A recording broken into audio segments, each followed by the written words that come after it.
Hello everyone, here I am Azzahra Ram Fadhila Rosyadi from Major of Nutrition Polkesmar.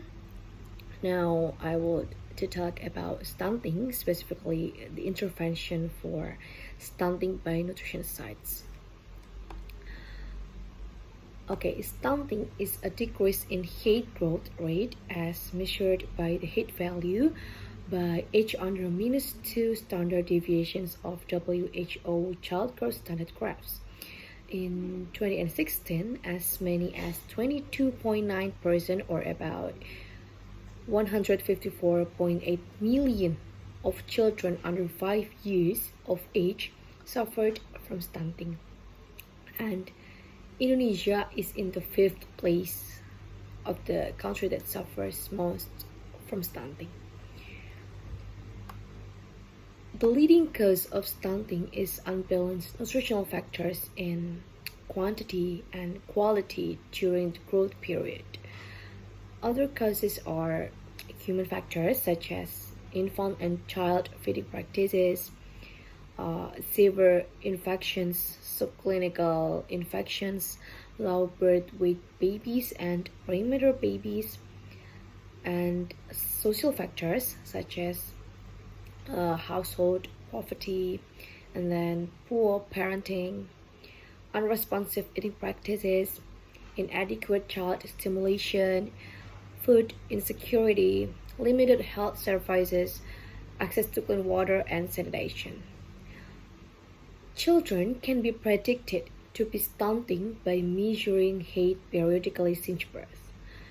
The Indonesian government role as a program and policy maker is to create a stunting intervention framework, namely specific nutrition interventions and sensitive nutrition interventions.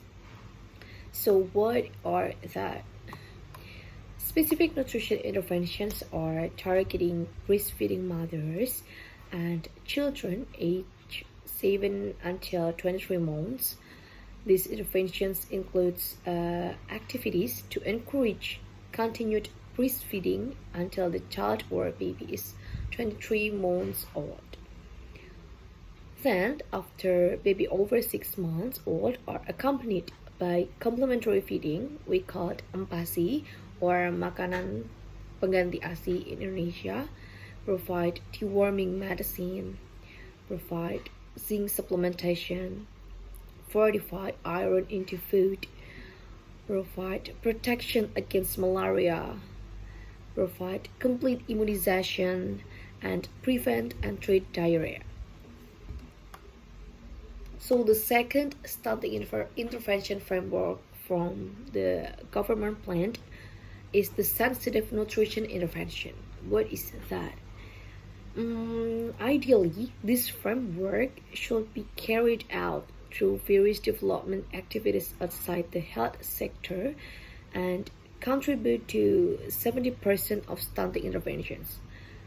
The target of the specific nutrition interventions is the general public and not specifically pregnant women and toddlers in the first 1000 days of life, or in Indonesia we call it 1000 HPK, 1000 hari. Activities related to sensitive nutrition interventions can be carried out through several generally macro activities.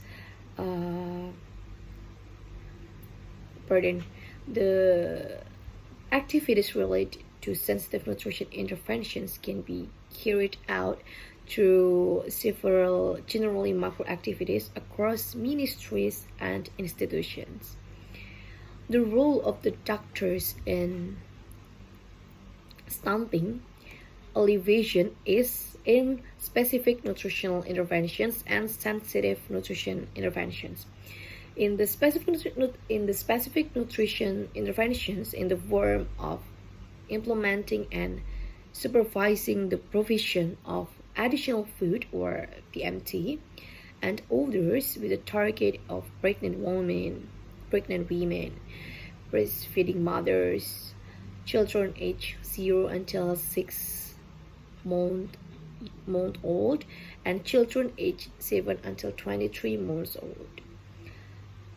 Then after the baby is over 6 months old, it is a critical period, or we call it golden age, where the baby's food intake in the form of exclusive breastfeeding is no longer enough, and complementary feeding must be started. MPASI must be started. Disturbance in feeding during this transitional period can result in children become stunted later. So we want this risk will be happen, right? Several factors cause stunting, but the leading cause is nutritional factors, namely nutritional lacking in both quantity and quality during its growth period. These nutritional factors do not stand alone but are associated with many factors, including socioeconomic status, infections, and maternal nutritional status. So before we go further, let's play a video. Let's watch together this video from Harvard University.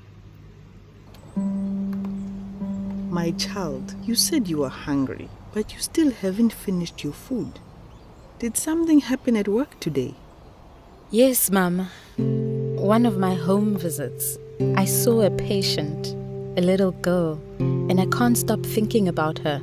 When I measured her height and compared it to previous measurements, it was clear she isn't growing well. She is stunted. Stunted? That sounds serious. It is. It can delay a child's physical growth and brain development and have lasting effects. In my years of being a health worker, I've seen that children who are not growing well are less likely to finish school and more likely to be unemployed. Can you believe 1 in 4 children in South Africa are stunted? Don't be discouraged, my child.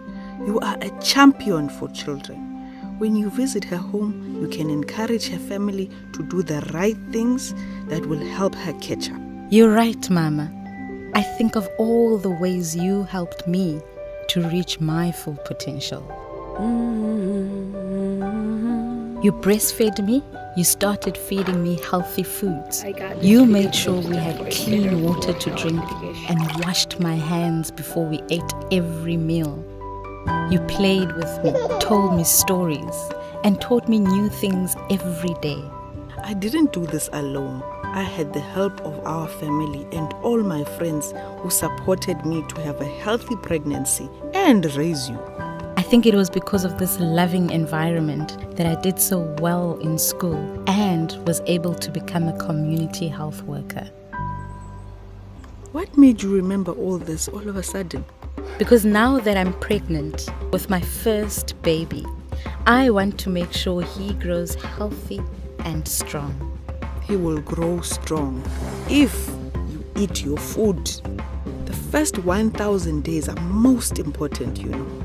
It starts now while you are pregnant and continues until your baby's second birthday. This is when your baby's mind and body develop the most. I talk with my patients about this every day, Mama, but sometimes I do forget to look after myself. I know it can be hard. Just remember to take care of yourself throughout your pregnancy, both mind and body. Eat healthy foods and attend all your clinic visits. If you do these things, your child will grow great, just like you.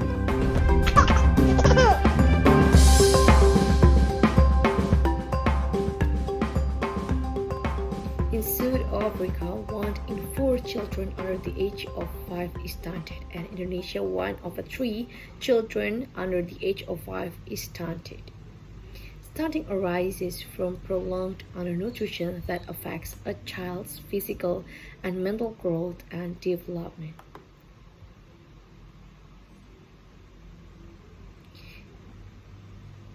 Alright, this video is from Stanford Center for Health Education.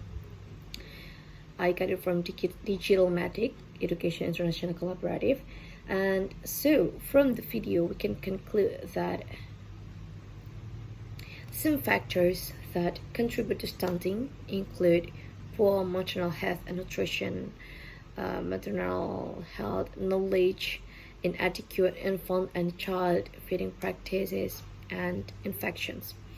Other contributions from mothers to the incidence of stunting are short maternal stature, short birth spacing, and pregnancy in adolescence, which results in poor fetal nutritional intake,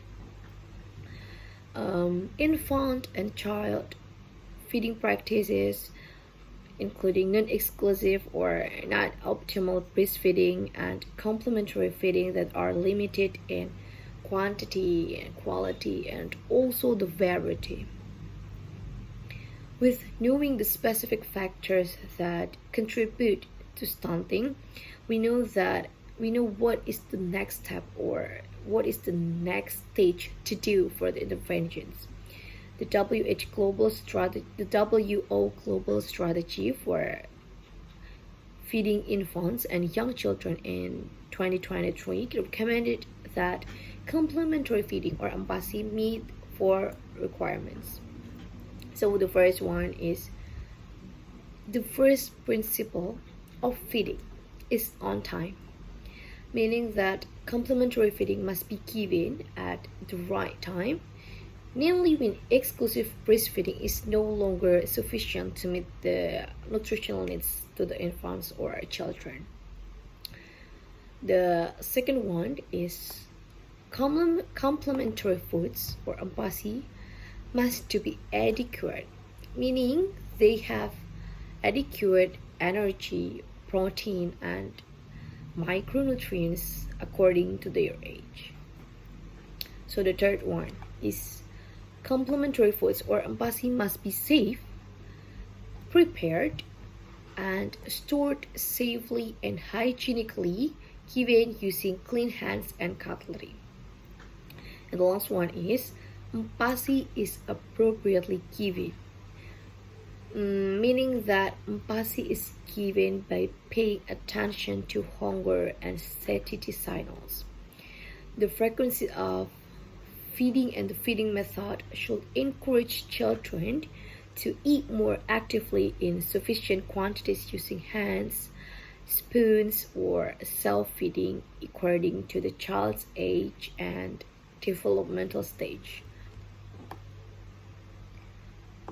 So, dear all my friends, stunting can be predicted, so it can be prevented.